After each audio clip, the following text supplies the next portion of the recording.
নমস্কার বন্ধুরা, এই শীতের মরশুমে আজকে বাড়িতে পমফ্রেট মাছ।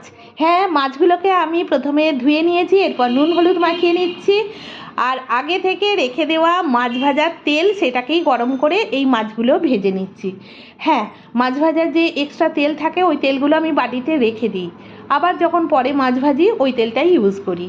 এরপর একটা পেস্ট তৈরি করছি টমেটো, ধনেপাতা, কাঁচা লঙ্কা আর পেঁয়াজ দিয়ে। ব্যাস, এই পেস্টটা গরম কড়ায় দিয়ে লবণ, হলুদ গুঁড়ো, লঙ্কা গুঁড়ো দিয়ে ভালো করে কষে নিয়ে তার মধ্যে মাছ ভাজাগুলো দিলাম, অল্প একটু জল মিশিয়ে টকবক করে ফুটিয়ে নিলাম এপিট ওপিট করে।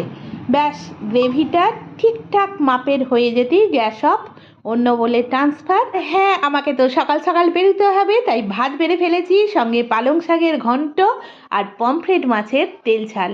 ভাত মাখানোর জন্য 2 চামচ গ্রেভিও নিলাম, আর প্রথম পাতে খাবার জন্য ছোলার ডালের একটা পকোড়া। ব্যাস, খেতে যাই। টাটা।